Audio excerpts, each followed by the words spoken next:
I don't know where her size would be. Allison Williams knows it's not a traditional Thanksgiving event. Oh, she loves shoes. It's terrible. Out shopping with her mom and kids while on vacation here in Las Vegas. But thanks to holiday hours at the premium outlets in downtown, Gobble, gobble.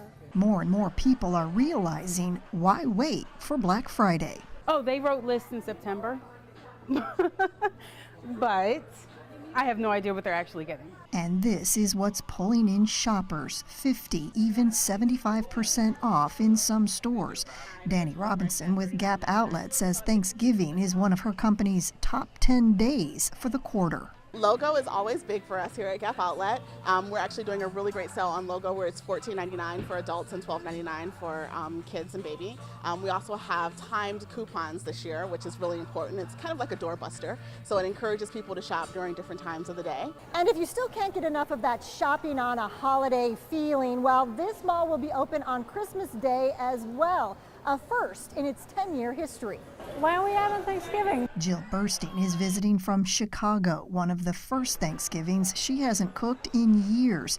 And while her family admits to being big eaters and big sports fans, Go Chicago Hawks! Woo, woo, woo! right now it's all about spending a little cash. We just got here, but my husband's buying socks, so far that's a big purchase. From bling to Uggs to aisles packed with shoppers, turns out hitting the mall is becoming a Thanksgiving tradition. Gobble, gobble. Everybody's in a grateful mood. It's Thanksgiving. Passing time on a holiday meant for togetherness. Family's family, no matter what you're doing. Denise Rosh, News 3.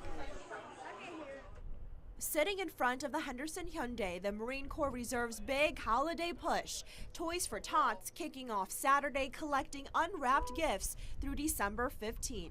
We usually get probably 75% of our toys from the drop spot. For the first person to drop off presents at the truck, his reasoning is simple. It's going to make them very happy, and it actually makes me happy. The Marines collect these toys to give to nonprofits so they can distribute them to needy children. Each year, the campaign draws 10 to 15,000 toys that brighten the holidays for children all across the valley. The success is reliant on the community's support. Helping out all these kids with, that don't have the opportunity to have toys for the holidays, and also just to see their face, it warms your heart. If that isn't incentive enough, if you drop off toys at the Henderson Hyundai location, you might just be able to get a tour of the 7-ton military truck. Within the first hour of the campaign, several people dropped off toys. Marines will be here 10 a.m. to 4 p.m. this weekend and the following 2 weekends. For each toy donation, these guys say they'll do 5 push-ups. But let's give them a break on these first few boxes because, after all, this is for a good cause. I know if I was a kid and I didn't receive anything for holidays, I'd be devastated. So it's very important for the kids and the parents, to help their kids out over the holidays, even if they can't provide it. We'll have a list of the 88 locations across the valley on where you can drop off toys, and if you're a family in need, how your children can receive toys. I'll be on our website, mynews3.com. I'm Christine Kim, News 3. Before they even moved to Las Vegas, Vera Lynn Oroweiler and Ron Spada say they were regulars at the Hunt Ridge Theater. We've lived in Las Vegas for about 10 years, but before we moved here even, we were coming to shows at the Hunt Ridge. We saw a few concerts here. So when it closed down and began to deteriorate, Vera Lynn says it was hard to watch. Yeah, absolutely we were bummed, and watching it over the years become dilapidated is really a bummer. The theater first opened in the 1940s as a grand movie house and eventually became a popular venue for live music. It closed for good nearly 10 years ago and has sat vacant ever since. But partners with the Hunt Ridge Revival hope to change that. So many people have been wanting to do something for so long. There have been previous attempts, so we said, okay, who wants to do what? And let's kind of join forces and just do it. Joey Vanis says the plan is to have the theater back up and running by 2016, complete with concerts, cinema, and dining. But he says it can't be done without the community's support. Every time we drive past the building and see the state of it, we want to just improve it and make it look a little bit better. A lot of other people feel the same way, so hopefully the idea is that it spreads around more and more to the neighborhood and everybody starts to improve a little bit. So they're kicking it off this weekend with a community painting party. The event is actually called BYOB, and the last B is for brush. Let's be clear about that. But we invited everybody to come out who, you know, may have wanted to slap some paint on the building every time they drive by like we do. We figured this is the opportunity that we can include everybody and they can do that. People like the Spada family, who say having input on the fate of a local landmark is rare. It's not very often that Las Vegas residents get a chance to have a say in the structural history of Las Vegas. So it's very important to us that the Hunt Ridge remain. It's going to take a while to raise the rest of the money and get all the plans together and construction and things, but so we hope to open it and have it be everything that it was and then some. Michelle Velez, News 3.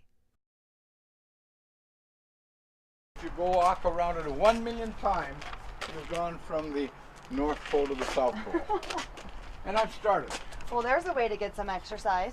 It has been dubbed the Hammergren home of Nevada history. This is the first successful jump of Caesar's Palace Fountain. This one here. By Robbie Knievel. Filled to the brim with historical artifacts and rare collections. All this is Liberace's.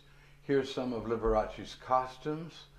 And here's a picture of Liberace on the staircase. The home, owned by former Lieutenant Governor of Nevada and retired neurosurgeon Lonnie Hammergren, has become a local treasure. It's just sort of a story of life. I've got cars, sports things. I built a Thomas and Mack arena. If it was just weird type of stuff, I wouldn't enjoy it. But some of the stable things of Nevada history. And that's what I did. I traveled the state. Hammergren first moved into the neighborhood in 1972 and instantly started expanding. The collection now spans 3 homes connected by bridges, tunnels, even a working railroad. Specifically in Las Vegas, it was a railroad town. That's why there's a town here. They had water brought in the railroad, so I've got all kinds of Virginia and Truckee railroads. I've got pieces from the Nevada test site, all the things that were really Nevada. Some of the items are personal finds, others actual pieces of state history. I have a safe that's the first safe in Nevada where all the records, official records were kept, and the place burned down, so I brought the safe down from northern Nevada. Hammergren has been hosting open houses for 18 years. Despite some pushback from the county and a few unhappy neighbors, he has still found a way to keep his doors open. Usually a museum is a public place, okay, and this is a private area. However, because I only have been doing this a couple times a year, and I don't use the word museum ever in describing the place. Instead, it's a repository. So it's a representation of Nevada. It's a collection. It's a repository. And as Lonnie Hammergren says, what better day to celebrate Nevada history than the day that celebrates Nevada? This is the 18th year where I've called it Hammergren Home of Nevada History, and we did it on Nevada Day. It's our history. There's only a couple states in the whole United States that recognize the day, make a holiday of when they came in the Union. I've got something to give back, and the give back is all the pieces of Nevada history. Las Vegas. Michelle Velez.